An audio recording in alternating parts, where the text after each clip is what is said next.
Main வந்து lovers வரவங்கள சொல்லுவேன். லவர் நேம் போடுறதுக்கு வந்தாங்கன்னா அவங்ககிட்ட நான் சொல்லுவேன். கேட்டிருக்கு, இப்போ பாய்ஸ் கிட்டேயும் கேட்டிருக்கேன், கேர்ள்ஸ் கிட்டேயும் போட்டிருக்கேன். இப்போ டாட்டூ அடிக்கிறீங்க, சப்போஸ் ஒரு 1 வீக்கில் வந்து பிரேக்கப்புக்கு இது ஆயிடுச்சுன்னா என்ன பண்ணுவீங்க அப்படின்னு சொல்லிட்டு கேட்பேன். நான் அப்படியெல்லாம் ஆகாதுங்கண்ணா அப்படின்னு சொல்லிட்டு சொல்லுவாங்க. அப்புறம் அதே மாதிரி ஒரு 10 டேஸில் வந்துட்டு அதே மாதிரி நான் போட்டிருக்க தேவையில்லைன்னு நினைக்கிறேங்கண்ணா அப்படின்னு சொல்லிட்டு ஃபீல் பண்ண ஆள் இருக்கேன்.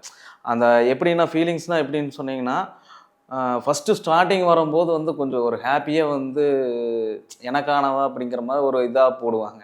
அதுக்கப்புறம் அதே 10 நாளில் வந்து எனக்கு தேவையில்லை அப்படிங்கிற மாதிரி ஒரு அவங்கள வந்து தள்ளுறாங்க. இப்போ நம்ம கோயம்புத்தூரில் இந்த டாட்டூ கலாச்சாரம் அப்படின்றது எப்படி இருக்குது? இப்போ கோயம்புத்தூர் என்னென்னு பார்த்தீங்கன்னா 20 வயசுலேருந்து 60 வயசு வரைக்கும் இப்போ எல்லாருமே வந்து டாட்டோ வந்து அதிகமாக விரும்புகிறாங்க. 20 வயசில் இருக்கிறவங்க போடுறது வந்து அது பெரிய விஷயம் கிடையாது. அது நார்மலாக எல்லாருமே பண்ணுறது. அப்புறம் 60 வயசில் இருக்கிறவங்க இன்னும் கிட்ட மேரேஜ் ஆகி 30 வருஷம் ஆகுது அப்படிங்கிறாங்க.